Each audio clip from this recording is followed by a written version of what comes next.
Hi, Rachel. How are you? I'm good. How are you? Oh, you know me. I'm forever evolving as we talk.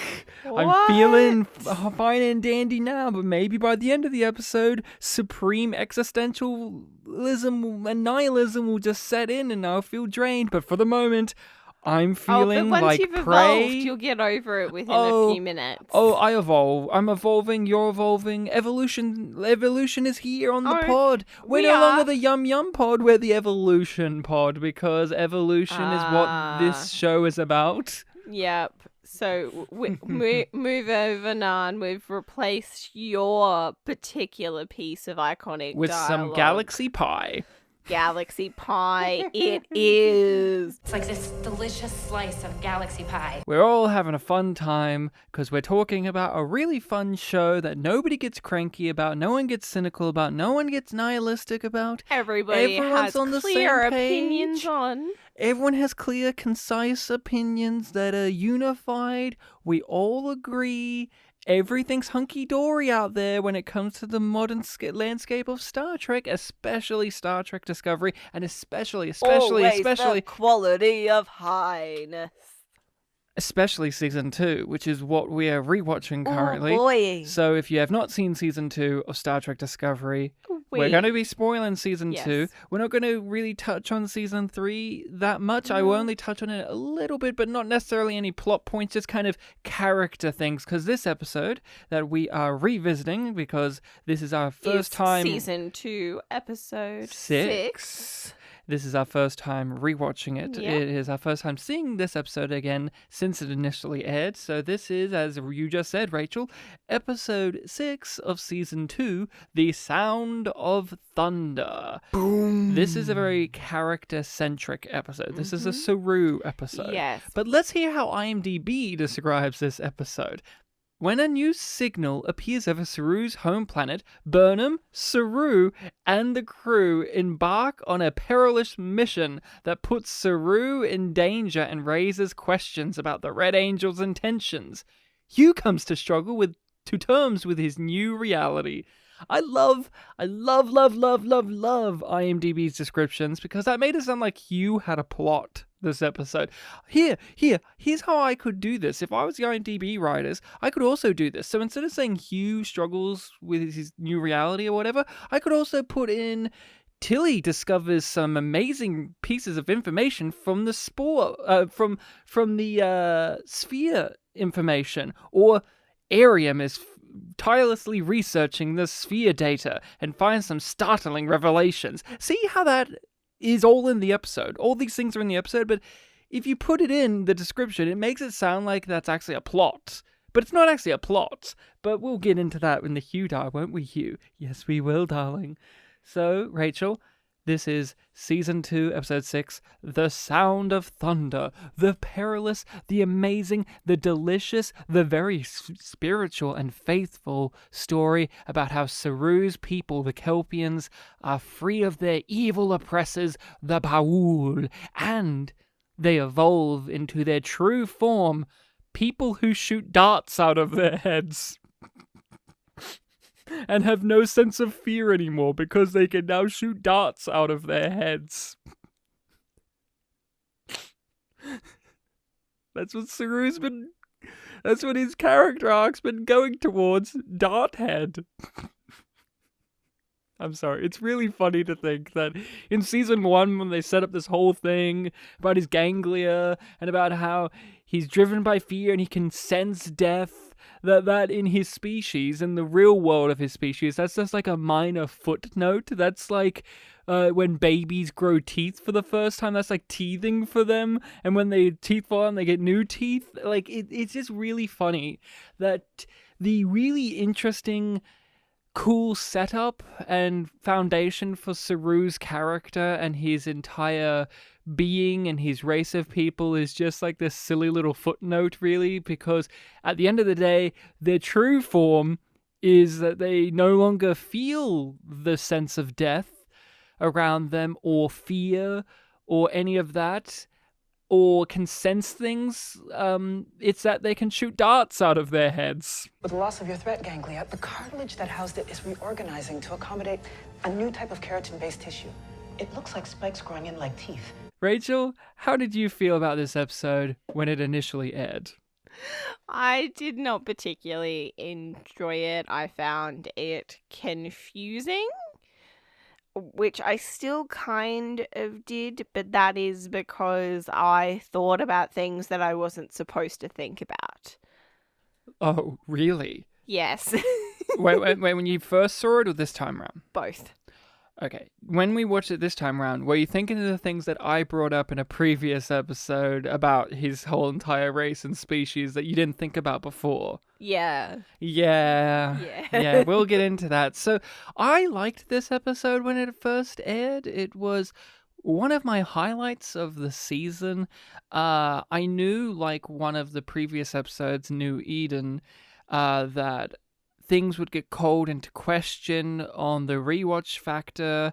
Same with the Sphere Data one. Like the ones that I enjoyed the first time round, I knew they would get called into question on the rewatch because, as stated, this isn't just a show. You can't judge it episode by episode. It's a part of a larger narrative. Each episode's just a chapter in a book, and you don't judge a book by chapter, even though if you don't like the chapters thus far, you stop reading the fucking book. But hey, judge the whole picture. Now that I've seen the whole picture, and I go back to these episodes, there's trepidation there, as there is for you. You were already negative on some of these from the beginning. I was a little bit more hopeful. I enjoyed them. This was one I enjoyed, and I knew going back there would be a weird place there because where they take Saru's character from this whole story beat and the Kelpians and how they're incorporated in the last episode and what this does with the whole Kelpian setup and how it kind of just resets the board with them. I don't like any of that. So when I come back to the episode, that's the reason all the stuff that I don't like when it comes to Saru and his people is here. I didn't like it, but at the same time, Rachel, I did enjoy myself on this watching. There were things that I really did enjoy.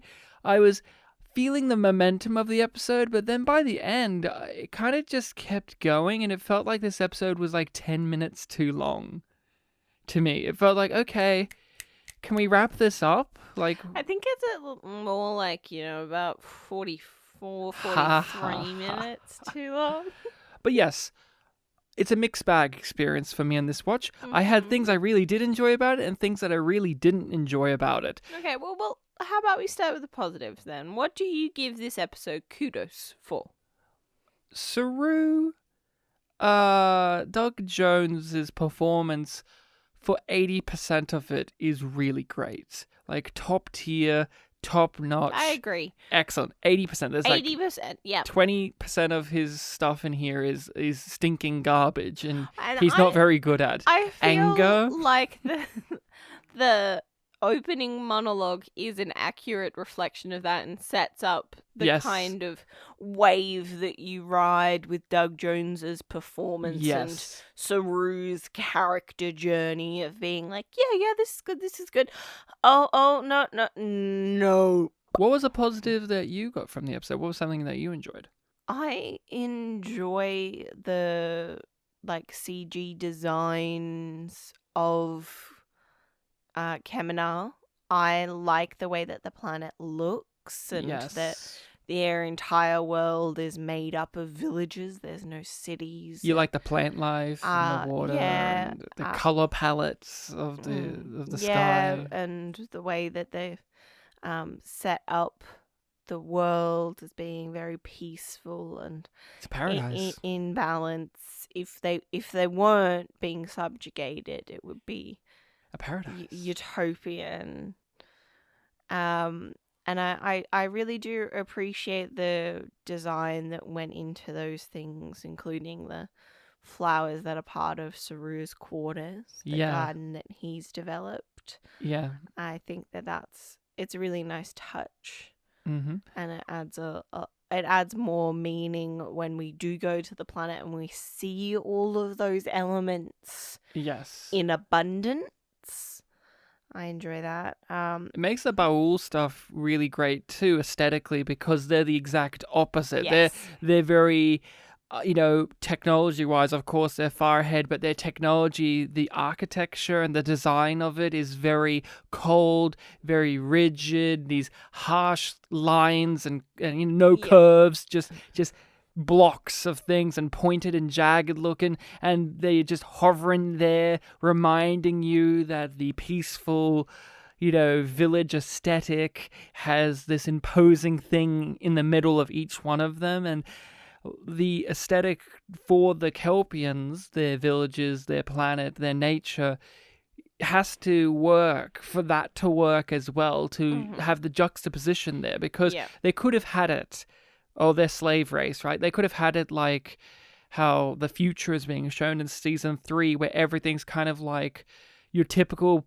post-apocalyptic, degraded kind of old west, or like, you know what I'm talking about, that kind of really crappy. But this is like, go back to the biblical stuff, a Garden of Eden aesthetic, but then you have this cold, harsh, metallic object there reminding you of the sinister nature that's actually going on. Yeah, like you cannot avoid being reminded of the power structure that's been constructed between the two species. The watchful eye. The watchful eye is always there, and I think on this viewing I understood the perspective of the Baul a little bit more, and I appreciated the way that they tried to explain why the Baul has this opinion beyond them just being like, evil. We want to be in power. Yeah. I was just like, okay, well, yeah, I get it, and then they still went for the genocide. So I was like, that's another positive, not genocide. That's a negative. No, a positive I have is the Baul. I love the Baul. I love almost everything about them. There's one little niggling thing I have that I do not like, but that's something we'll get into later. I love the look of the Baul. I love the sound of the Baul. I love their ships. I love their architecture.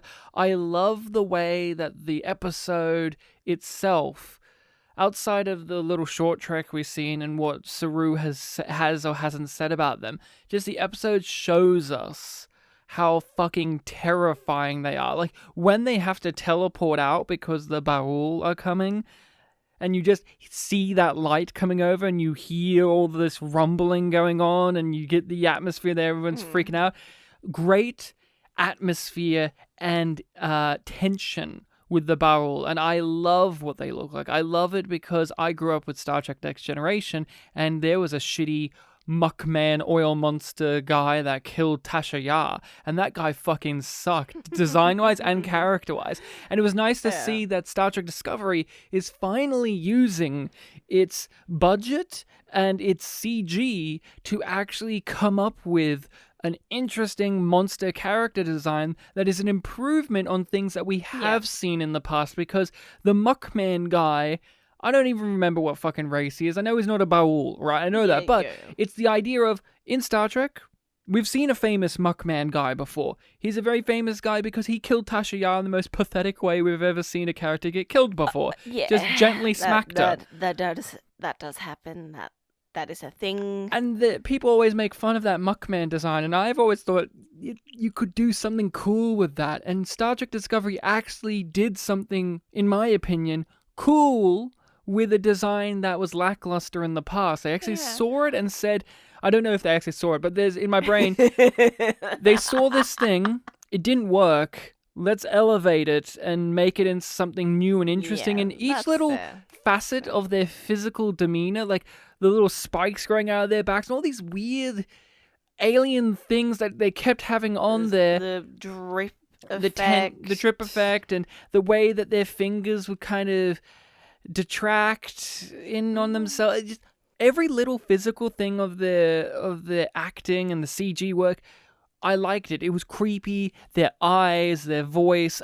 I like the Baul, and I like them as antagonistic figures and how they've set up the dynamic between them and the Kelpians. It made sense to me how that they could subjugate these people and force these people without actually having to interact with them very much. No. It's very much secondhand of we just have these pillars here and let the Kelpians work a religion around it. Oppressive presence, so they don't need to be physically present. Yeah, over time they just kind of let the Kelpians form a religion around their oppression, and thus it's no longer oppression anymore, but faith, which is one of the few times, here's another positive, one of the few times I actually think Star Trek Discovery has a slight nuance in terms of talking about faith, because we talked about on one of our Patreon episodes that you can check out, we talked about on our Babylon 5 Patreon that one of the things that Babylon 5 does really well with faith and spirituality is it shows multiple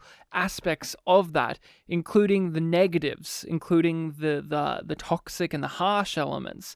And this episode's doing that really well. It shows you how the faith can be weaponized and used against people. And I really like that about this episode. What else did you find to be positive in this one? Because you're a little bit more negative, so it's always good to hear.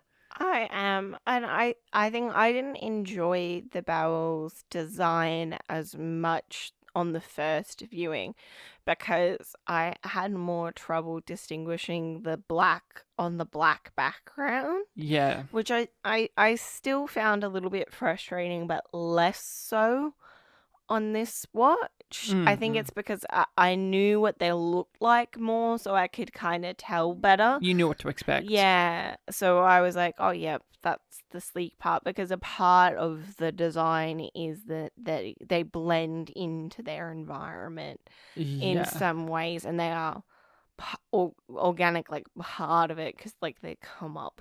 They're from the goo. They're in a vat of goo. Yeah. Wherever that leads, I don't know. But yeah, we don't get the details on that, which I like that we aren't over-explained as to what the Baul are and how they work. And they wait for the money shot of showing you the full shot of what they look like properly. Mm-hmm. They actually waited. They gave you close-ups. They gave you behind-the-shoulder shots. They gave you like little builds the sneaky atmosphere and the tension in a way where it feels... They didn't blow their load. Yeah, it feels paced rather than on fast forward. It wasn't like, look at our cool special effect that we made. They actually waited for that moment to show you that cool special effect that they made, which restraint, fucking hell, I'm not used to it.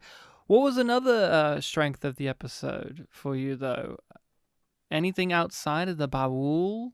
Because a lot of our stuff goes back to Kaminar, but anything happening with our crew on Discovery, or Discovery itself, or the Red Angel, or is it just really the Baul and Kaminar is the positives of this episode, and Saru's performance and characterization for the most part? Pike is still solid. He's right. Throughout the whole episode, he's just correct, and they should just let him do his job. Yeah, like if everybody listened to Pike, everything kind of would have been fine. Yeah, I think it would have worked itself out in somewhat of a reasonable fashion. Like, if everybody listened to Pike, we wouldn't have this set up for the Kelpians to return in the final battle. Necessarily. Oh, can we not mention that stupid final battle in at the end of the second season? It's so dumb and stupid, and I hate it. You have learned to pilot a fighter. I did enjoy that the Baul were totally just unfazed by Pike, and that they were not going to listen to him. These were one of those villains in which it made sense that their only option to win was genocide. It made sense to me with the way that they explained them and the way that we got shown their structure. It made 100% sense that their end game would just be kill all of them. And it was totally believable to me that they did not back down from that perspective. And We could complain about that in other episodes, but this one, it made sense to me. Another thing that I also really did enjoy, and this one is a bit more of a shaky ground to stand on to say I like, because it's also something that I will complain about later. Will argue against, but okay. There was a sense of focus in this episode. It didn't feel like I was rushing towards all these other characters' fucking storylines. It felt like I was following Saru's story, even though we had stuff with you, we had stuff with Paul, we had stuff. Statement. There was an energy that it was focusing on the situation on Kamina, and everything around that outside of Hugh was focusing on the situation with Kamina. Arium and Tilly, they helped focus in on the story on Kamina. Hugh's storyline does thematically match Saru's. But it means that we know who... We'll talk about it with Hugh, but that indicates that we care about Hugh as a character a lot. But yeah, it does. Do you... Like, I feel shaky on that because there's things I'll argue against that, but I did enjoy there was a sense of focus. It did feel like, okay, this is Saru's episode. It didn't feel like it got hijacked by Michael, and this is where my other positive comes in that may be shaky, and you'll disagree with me. Outside of the very end of the episode in which Michael hijacks the end of the episode and says, it's about me again, by the way, I enjoyed Michael in this episode for the most part, because she served her role like she did in New Eden, which was, it wasn't all about her. She was just a xenoanthropologist. She was just, remember that? She's a xenoanthropologist, guys, and she studied quantum mechanics.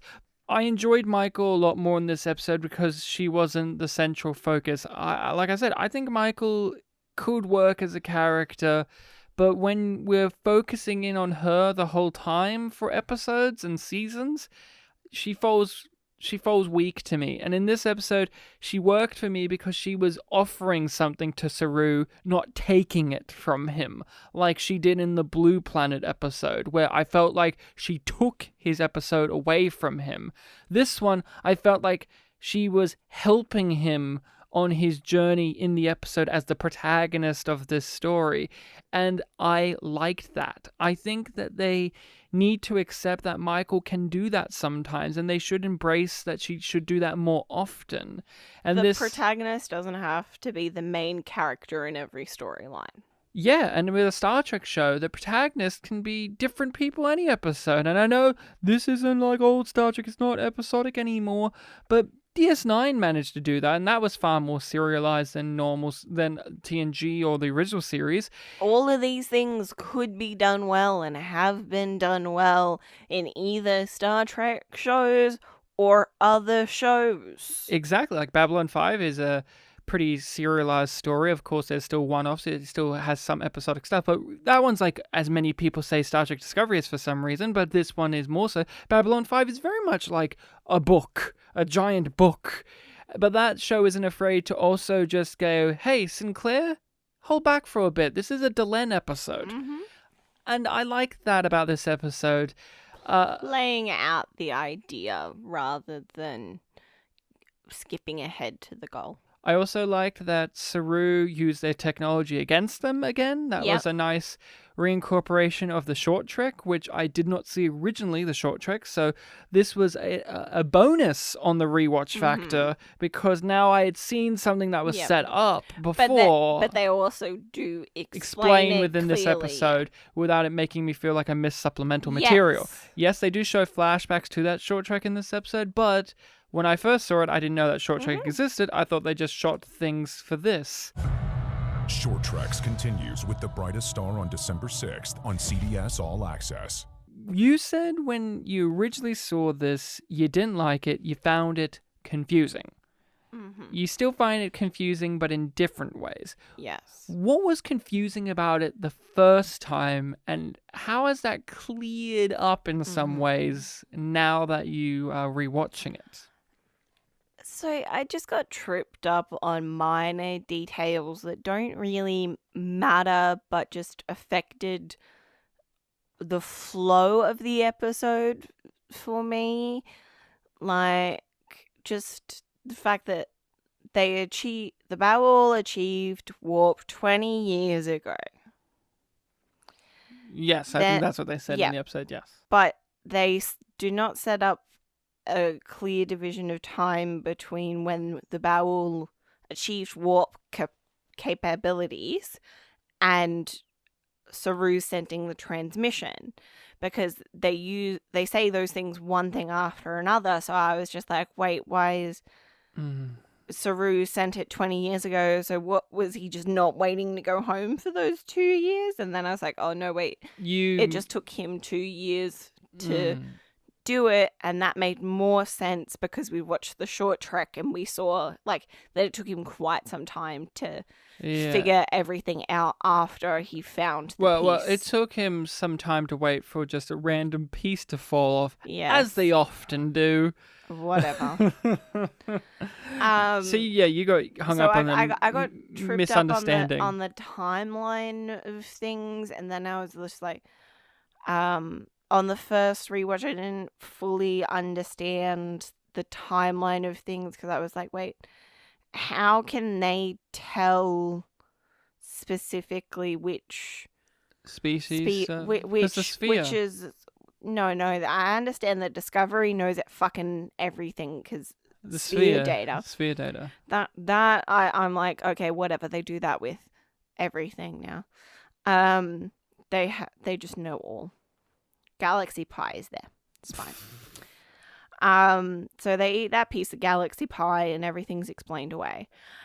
But I was just like, how does the prey, who assumably is on the brink of extinction, they wouldn't have the technology that they do now to like specifically scan and see who is past Varahi and who is not. So how did they so quickly manage to wipe out all of these Kelpians from the, like, they're on the brink of extinction. How do they manage to just kill all of them?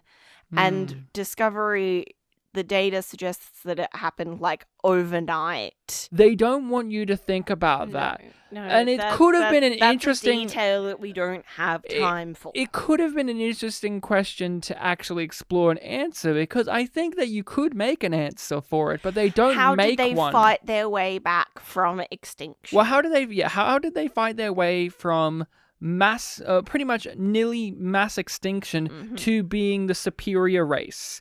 They say that they wiped out all of the ones with the Vahari, and then they left the ones that were unevolved, thus making the gene pool kind of, Ryan, less strong because eugenics. And that's why Saru's people don't get this until they're his dad's age, which is an elderly old man, in which it wouldn't matter that you have it, because when you shoot a dart out of your head, you would break your hip doing it, probably. Yeah, we know that, koalas are on the brink of extinction, and in 20 years they'll be our overlords. Of course. Well, because it makes so much sense. It makes sense because our government let the wildfires burn so brightly and kill nearly all the koalas, that the koalas are so mad now that they've got technology that we never knew about that kills us. They're like the koala on the plane in The Simpsons. On the helicopter? Yeah. That wasn't a joke, guys. The Simpsons was warning us of our future. Well, that's what happens when you introduce foreign species into an ecosystem that can't handle them.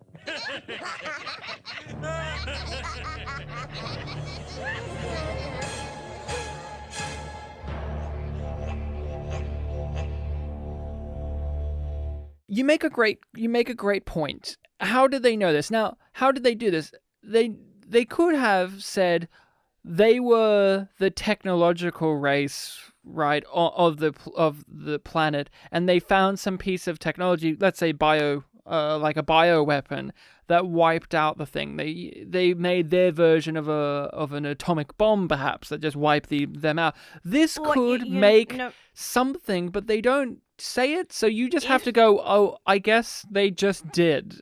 And that's a bummer. Right, is set off for Saru and then like the rest of his planet by the sound. So if they just set up that the Ba'ul figured out that this frequency attacked and overwhelmed the senses of those who were post-Varahi. Yeah, Varahi. Varahi, and then killed then, but didn't affect the other people because they didn't have those senses. Oh, then that would make you know sense. what? And oh my god, that is actually cool. Of the idea of maybe they found a frequency that kills the Kelpians that have this, and you know what would have been cool? That's the weapons that they have the things in the villages be. Not just shoot lasers at them, but they make a noise of their own or something along that lines. So then they can keep going with the balance. It's not a genocide. It's still a genocide, but it's still not the complete mass extinction that they're making it it could be because they're making all Kelpians go through this thing. But Michael says that it's only 63% and rising. So it could potentially be like 1 or 2% of the population. You're thinking that Discovery would stop making the sound? Yeah, they wouldn't. No, they wouldn't. But we're talking about... Get him with your head darts! But you're right. The thing is, this is a fair complaint because we were just praising, especially me, that they did a satisfying enough job with setting up what the Baul are, what they are all about, how they managed to oppress them, but they just rushed through how they got to that place to begin with. Never mind. That happened ages ago. We're worrying about now. Nobody other than the Baul. Now, Ryan, we need to think about... Now we need to save Serana and Saru and... Head darts, and we need to, change the entire species, even though we were worrying about Rachel, the Prime Directive at the start of the episode. But now we're in for a penny, we're in for a pound. We need to change this entire planet. You're right. And what bugs me is... They always do this in Star Trek Discovery, which is time management issues. They have so many lines in which they just say nothing. And I feel like, how about if you, instead of wasting time with these meaningless lines, have lines that actually... Have you got examples, Ryan? Have lines that actually contribute to things like we're talking about. Because, look, you may not need to incorporate it heavily in your story, but if you did have some lines of dialogue that went further into it, it would make the niggling feeling in our brains a little bit less so. But we instead, would think that you cared just a little bit more. Instead, you have to have the trailer dialogue, such as, if we do this, everything will change. Or, once this happens... This will be a new beginning. Those lines of dialogue are so trite and so overdone and such trailer dialogue. They don't offer anything, right? Those kind of lines don't offer anything other than, well, the composer made this piece of music and you have to have some line that matches this music. Yeah. So you have to have Saru say, everything will change. Why don't we cut these bullshit lines in which nothing's actually being said and actually have something that's actually being said? Because I've thought about this question about the Baul, and honestly, give us a short trek about that and I would be a little bit more satisfied, because I've also wondered, how did the Baul rise to power in that period of time? They just kind of rushed through it. Yeah. So I had more of a problem with the dialogue in this episode that thought that it was being deep and philosophical. Galaxy Pie. Yeah, Galaxy Pie. So we have Saru chatting to Hugh. Would you like me to save that one for during the Hugh-dar or now? We're gonna have something for the Hugh-dar. Okay.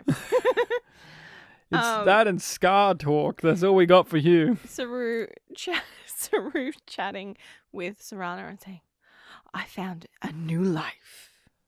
See, these are the kind of lines where they say, the actors say them with this breathiness. And really, you don't need them, right?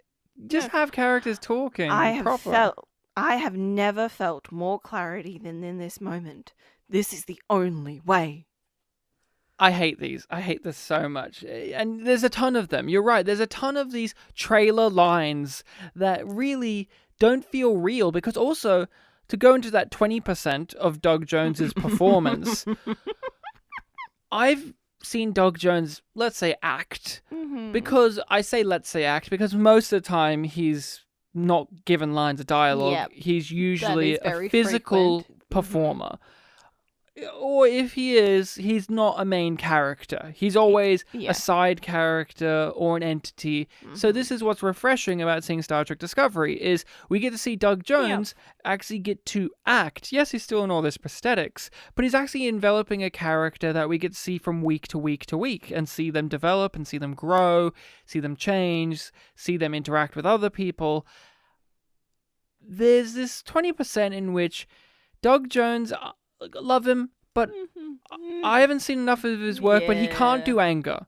No. Or not as Saru, at least. When Saru is angry and angsty and given his, I will not be oppressed. Yeah, I'm sorry, it's awkward. No, it's very cringy. It doesn't feel right. Well, and that's the point, right? It's not supposed to feel right because this is not how Saru is, but he's evolved, you see. Yeah. So it is supposed to feel uncomfortable because we know he's going to fuck up, but we know that Saru's not the type of character to fuck up except for when he does.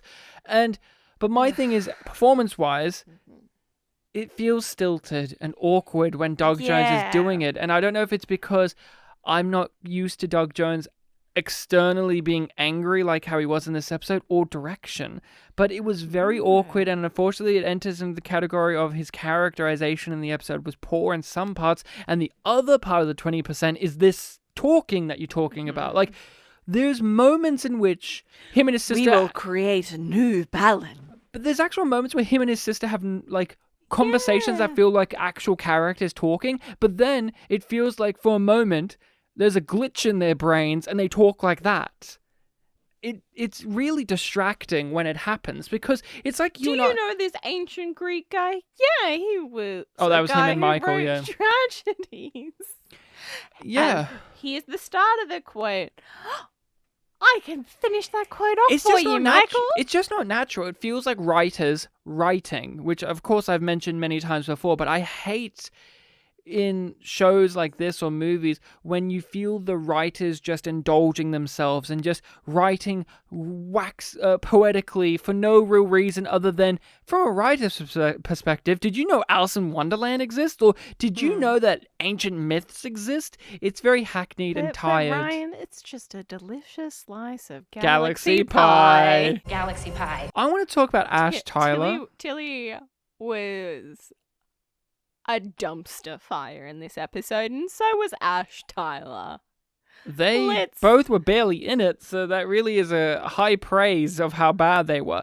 Let's talk Ash first. Yep. Ash is I'm just going to say it, like I kind of already said it, but I don't like that actor. I don't like the that performer. I do not like the performance. Style. Sorry. I do not like his performance. His style either. He's whiny. I think that it doesn't ring true for me a lot of the time because, like, the script is saying one thing, but the performance doesn't quite something else. Yeah, so it doesn't mesh. So it feels like he's fighting against the script. As someone who's studied acting and has done acting, I feel bad because I can actually see the rationality behind what he's doing. I can see it. I understand it.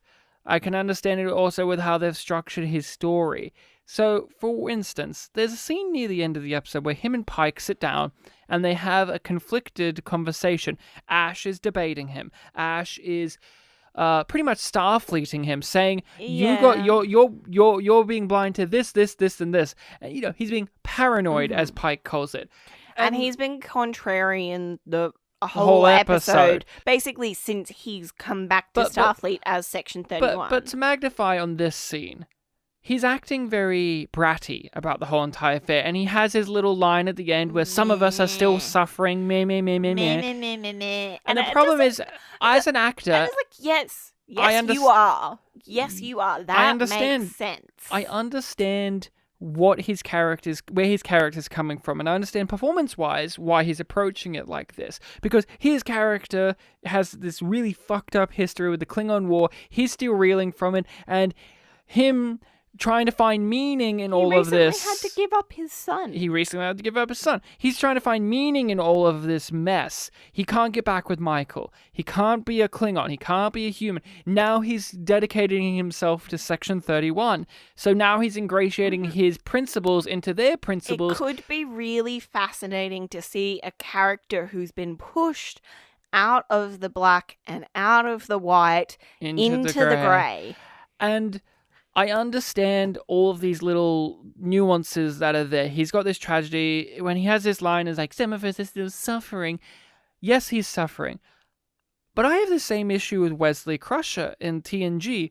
I can understand what they wanted to do with Wesley Crusher from like a writing perspective. I can understand Will Wheaton's performance choices. But there's this just undeniable wincing angst that emanates from both of those characters' performances that just annoys the fuck out of me. Angst is the perfect word. And when Ash Tyler's sitting there next to Pike, and I actually agreed with Ash Tyler's perspective in that conversation, but Ash Tyler's handling it, and that actor's handling it in such a little bitchy, whingy, bratty way like he did in Point of Light, that I just couldn't give a shit about what Ash Tyler had to say. And I wanted him to be wrong, because I was just like, no. But the scene says he's wrong. And the scene says he's wrong. And that's a problem I have with Star Trek Discovery, and we're noticing this, is I hate so much how stacked debates are in this show, or disagreements.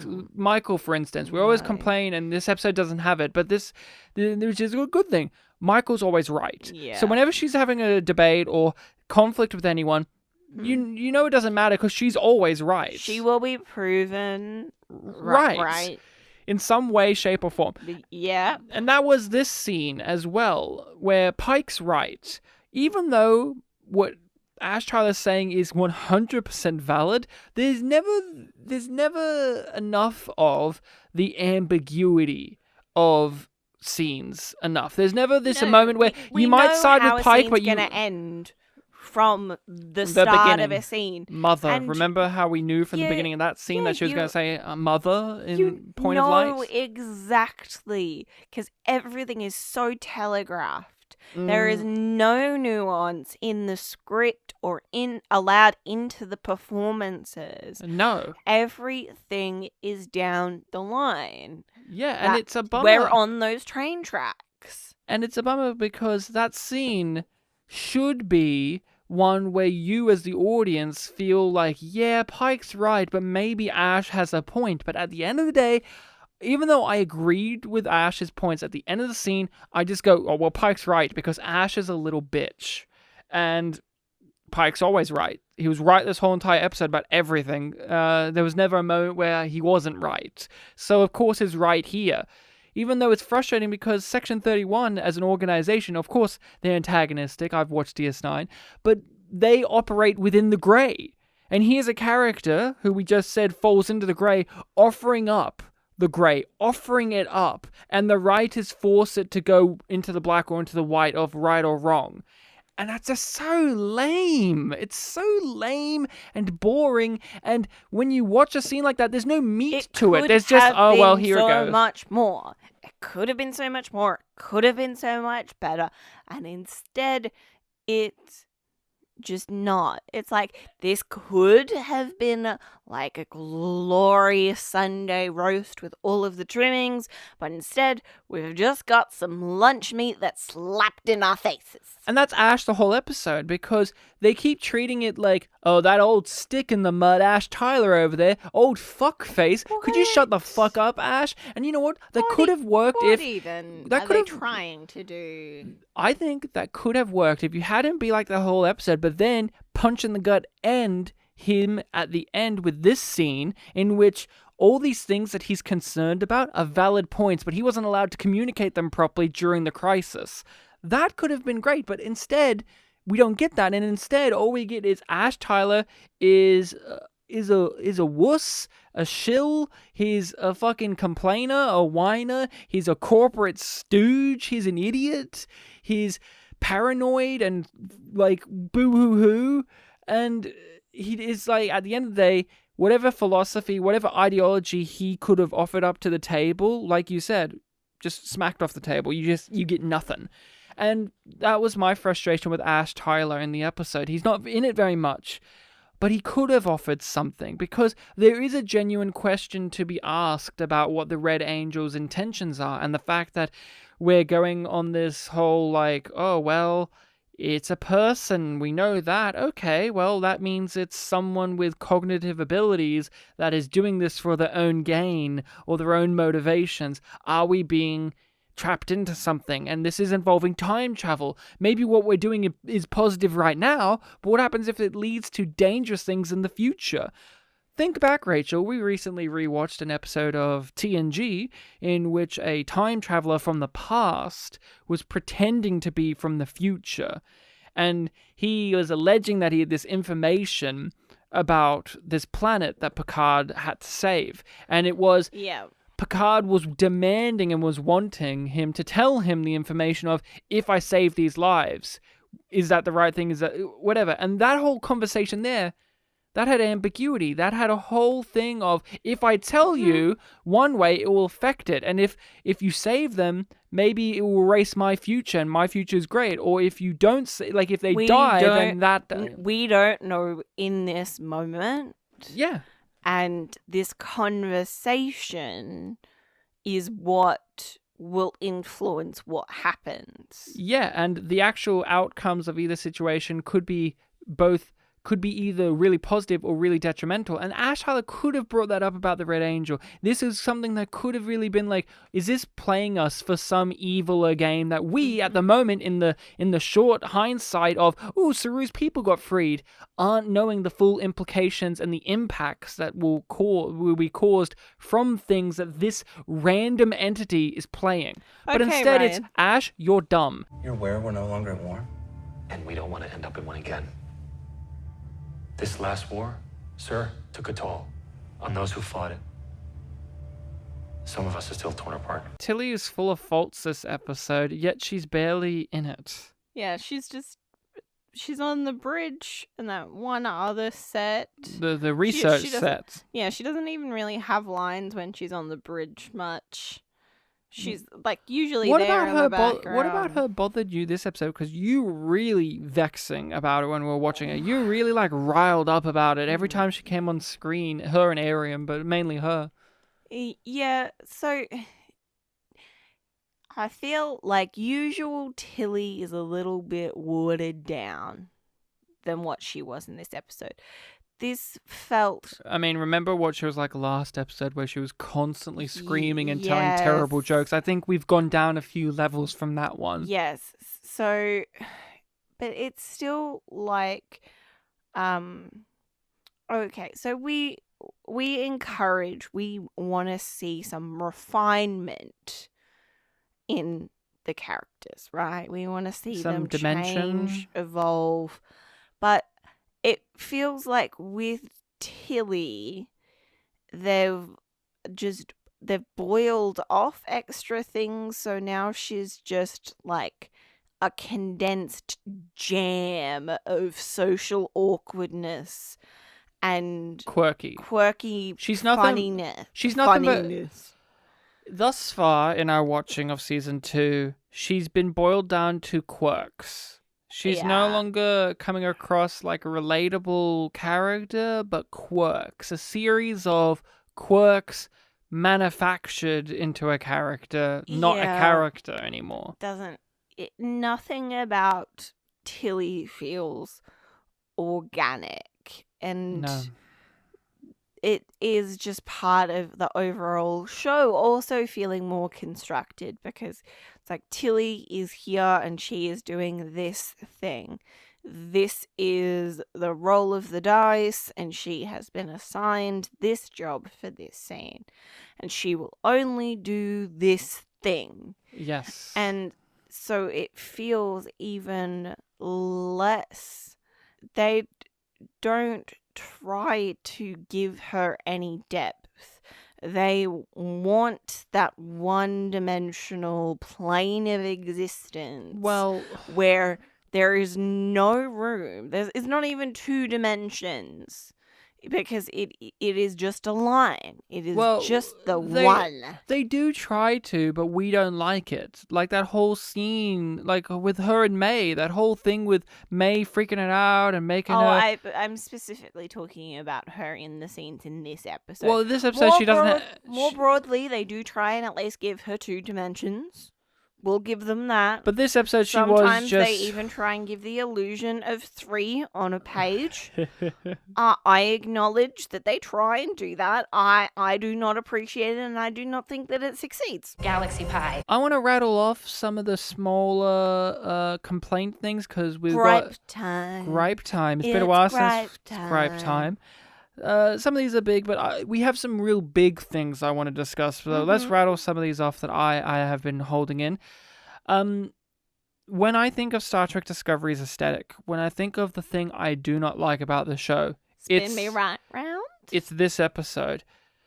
They have so little respect for the audience when it comes to just having characters talk. They just don't trust that the audience... They think we can't just shoot a scene in which characters talk about something. We can't just have it shot, reverse shot, or still shots, or wide shots, or anything. We have to have the camera move. We have to have lens flares. We have to have music. There's the scene in which it's Pike, Ash, and Michael talking about the Red Angel, talking about Spock, talking about all this stuff. And it is obnoxious amounts of spinning the camera over and over and over and over and over again. And this is the scene I always think of when I think of what I do not like about Star Trek Discovery. Not just its dialogue, not just this. When I think of what I don't like about Star Trek Discovery, this scene always pops into my brain, because it is a simple scene and they feel the need to be cinematic. I think that's how they want to describe it. Oh, it's cinematic. Someone on our YouTube even said, oh, the spinning camera stuff, well, in Italian cinema, you see, that's actually quite a staple there. Look, I haven't seen a lot of Italian cinema. I've seen a lot of Asian cinema. And Asian cinema also does the spinning camera thing as well. Guess what, though? Even in Asian cinema, which I have seen, there's such a thing as using too much of it. And you can still complain about a thing that is a stylistic choice of a certain type of filmmaking being overused and being misused. This was misused. It's not like we don't understand why they're spinning the camera. We understand the creative choice and the impact that choice is meant to have on the viewer as they are watching it.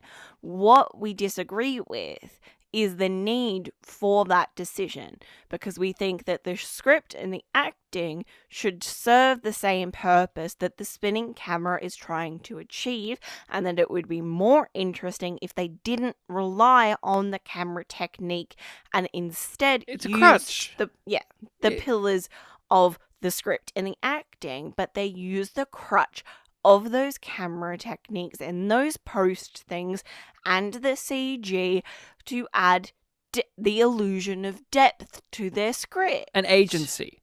Because it can't be just a scene in which people are talking. We have to spin the camera around, and since you're spinning it fast, and you have the music, and you have the lens flares, it makes it feel like the scene's really, really got something going on, when it actually doesn't.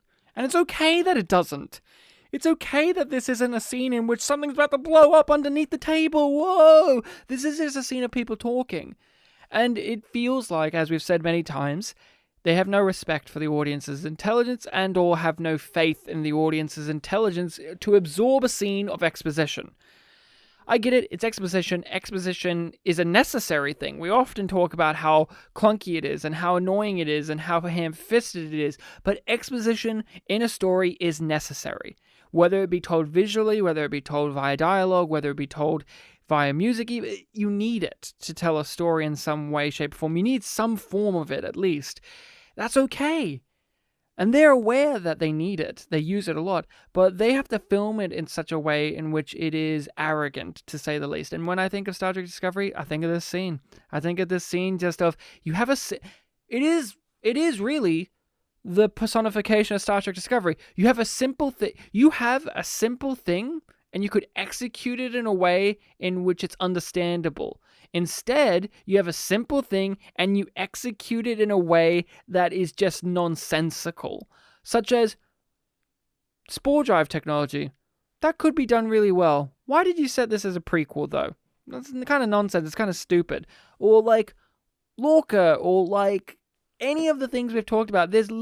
We never really have a problem with the ideas. It's always the execution of those ideas for the most part. And that's this scene.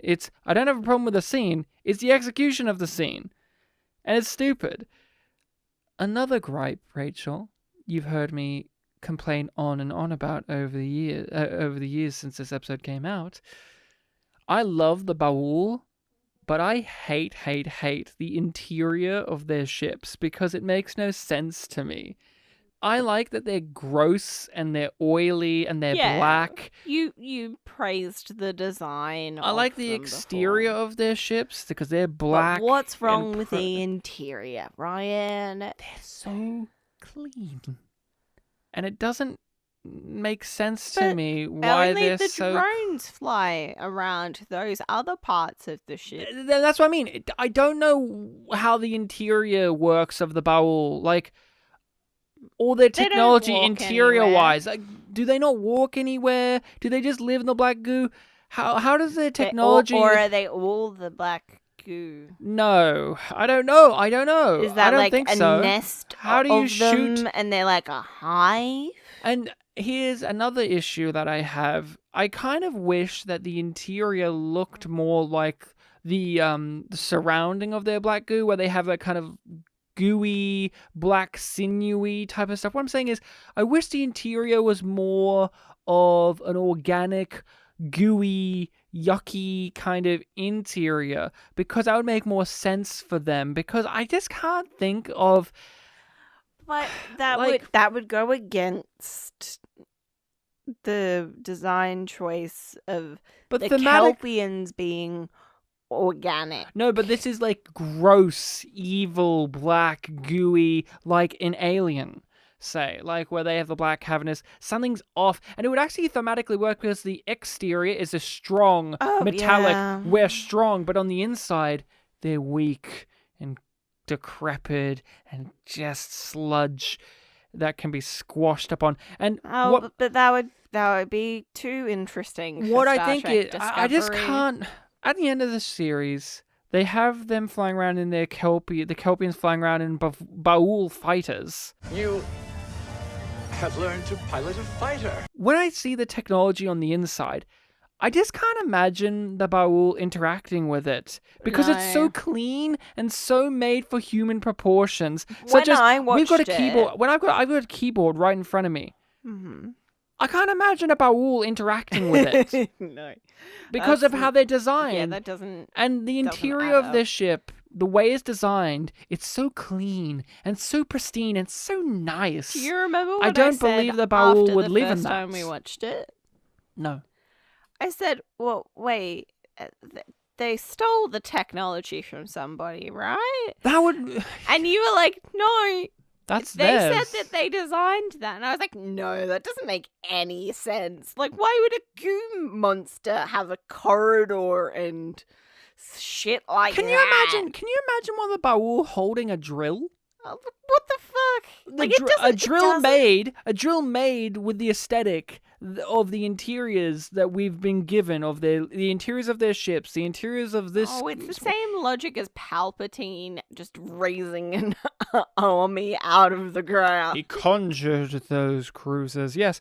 But that's my big gripe with the Baul. I love the Baul, but I do wish that they embraced a more gross design of the interiors. See, the black goo container, that's awesome, but I think that they should have gone with a more gross interior. And again, that could thematically link up even nicer with the Baul, that their exteriors, that their columns, that their ships, exterior-wise, has this really striking metallic architecture, but on the inside, it's this decaying nightmare world.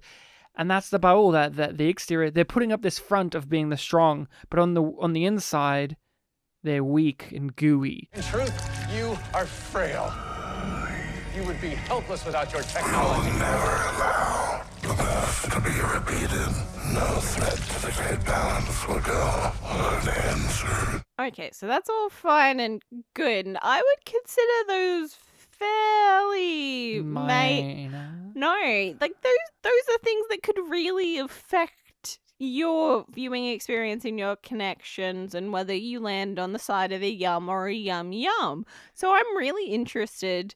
What is your big gripe then? Well, I have several, but my big one, and this is the big picture. The umbrella one. This is the big picture that makes this episode hard to enjoy. Yeah. Is they evolve as character development instead of just having character development. Saru Oh yeah, physically I was never evolves. expecting them to do that. So, But that's what they were doing. That's what they were doing with Saru. And I mentioned this last time in one of our previous episodes. Yeah, I love yeah. Saru as a on character. first viewing, I was hoping for that too, and then they just Everything. they just hit the button instead of taking us on the journey. He says a just line hits that really makes sense, but it also makes me upset. I'm losing the thing that defines me. And that's true, right? He's lost the ganglia, the thing that made him sense fear, and all of these things that connect with that. It's not that it's wrong that's true. To me, they traded in his character. That's how it feels. His character wasn't defined purely by the fact he had ganglia or by the fact he could sense death or that. But he was defined by several things, but a lot of it being his fear and his anxieties and his sense of worry and his trepidation. And dealing with that as a Starfleet officer. Where he is constantly coming up against those, and that is a part of his experience and it a made part him of relatable. exploration, and how he deals with overcoming those things with the limitations that his genetics impose on him And his societal upbringing as well. And just and the the compulsions and indoctrinations that he has, and how he has slowly undone those things, and how those things continue to interfere with his life, even though he keeps on thinking that he's moved past it. But they come up and they play out in different scenarios, which is a really interesting thing to have your characters deal with. Yes, and with his evolution, there's lots of drama to be mined from that, and lots of stuff you could do with his character with that, and they do it in this episode, and there's a grand big picture. He overthrows an evil alien society, and now his race, the dominant race, and that's a whole can of worms that I just don't think we have enough time to talk about, but just to briefly touch on, it is so nice of them to think that the Baul will get not genocided the fuck out of by a society, by a race that has been enslaved by them for thousands of years. I think it's so optimistic of them to think that will all work out with the people who can now shoot darts out of their heads. Well, Ryan, what would be the comparison? I know, you tell me. No, you think about it. No. Where would they be drawing the comparison from? No, you go on. No. No, you think about it. I want to see if your brain goes the same place that mine did. Are you thinking human society? Yes. I don't know. We always go to Nazis. Yes, we do. So, the Jewish people Yes. experienced the Holocaust. Yes. And they didn't go hunt down and kill all of the Nazis. Oh, wait a moment. What I liked about Saru, he was relatable because he wasn't perfect. yet he tries to be, as we all do. He was the principles of Starfleet, but at the same time, he wasn't a great captain when he was in charge. He is anxious, he does have fears, he does have an upbringing that is traumatic, and he wears that on his sleeve. It made him relatable. Well, we have complaints about other characters like Michael Burnham and now Tilly and Jet Reno and Paul, where they're so fucking perfect. And when they're not, it is so overboard Shakespearean level of imperfection. While Saru didn't have that. Saru's imperfections were grounded enough for me as an audience member to relate to them, as were his perfections. Now, he no longer has those imperfections. He no longer has the fear. He no longer has the things that made me relate to him. And you can make the statements that that's growth and that's development and all that, but really to me, they physically evolved him to evolve his character. And I related to this. You know Reg Barkley? Mm-hmm. The character of Reg Barkley? You know what makes him relatable? What? All of his imperfections, all of these things that are awkward about him, all of his quirky insecurities. That's what people like about Reg. You know what people wouldn't like about Reg? If he'd stayed that evolutionized version of himself from the episode in TNG instead of being returned to normal. Yes. That's what it is. It's give Data the emotion chip straight away. It's the Doctor gives himself a name straight off the bat in Voyager. It's 7 of 9 is Arnica from the very beginning. It's not about the journey, it's the just destination. about the destination. And that's my problem. We need to learn this, Ryan. We need to learn it. And that's my biggest weakness of this whole entire thing of Saru gets nothing from the rest of the season onwards. The newest season, they're giving him stuff to do, but he has no... there's no hook to him anymore, to me. To me, there's nothing there to hook onto. He is just another perfect character. And if not, he's another perfect character. He's a character that doesn't get anything to do. And that's what I remember from this point on is Saru barely gets anything to do anymore. Now he has darts in his head. He can shoot you with a perfect precision at any point. He is just perfect. And it bugs me because he was imperfect. He wasn't perfect. He was flawed. And it's a bummer now that he is physically evolved to a superior being. He is the apex predator now. And I have little interest in Saru after this point. I've tried. With a new season, I've tried to hook onto Saru because I like Doug Jones's performance, and he's the character that reminds me of Star Trek characters. But he is Reg if he stayed perfect. He is Data if he got the emotion chip straight away. He is Data if Q made him if Q gave him a sense of humor the whole time instead of just for a flickering moment. He is Spock if Spock was fully embraced his humanity from them. But you know what I'm saying? You said it. It's the journey, not necessarily 100% the destination. You know, there's a transition I went through in season 2 where I broke free from that. So now that's been liberating, and he now can be in a position of leadership confidently. That changes everything. Hue time. Hue time. It's time for the Huda. So I will now we'll start off. I'll introduce the main scene with Hugh in it. I think it's the only one. He was in 2 scenes, but they were in the same room. Yeah. So we have 2 main moments. One where he is talking to Saru? So the scar was the one that I was going to go with. Okay, yeah. Because that's first, isn't it? I thought we start out with him and Saru and then go to the scar. It doesn't matter. It doesn't matter. It's 2 scenes. It's 2 scenes, so we get the story behind a scar that he no longer has because he was reconstituted from his DNA, and his DNA didn't have the scar. We never saw the scar. scar was why he became, a reminder of why he became a doctor. We never saw the scar, right? I don't think so.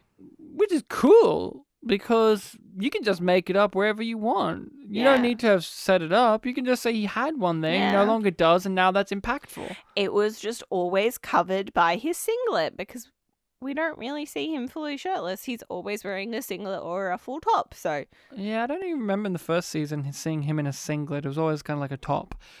What bugs me about the Scar scene is it's not a Hugh scene. It's about Hugh, but Hugh doesn't get to, like... He has no agency. Well... He's being talked about and to, but he is not showing who he is. Well, he's traumatized. Other than the fact that he's uncomfortable, I guess. Well, that's the actual focus of the scene. All the information that Paul's saying is just the information to have in the background to be droned out by the sound that TV and movies like to have for when people are drifting off or having traumatic events happening. The high-pitched noise, you know the one. Like when a bomb just goes off and your ears are ringing. The scene is actually focusing on is something's not right with Hugh.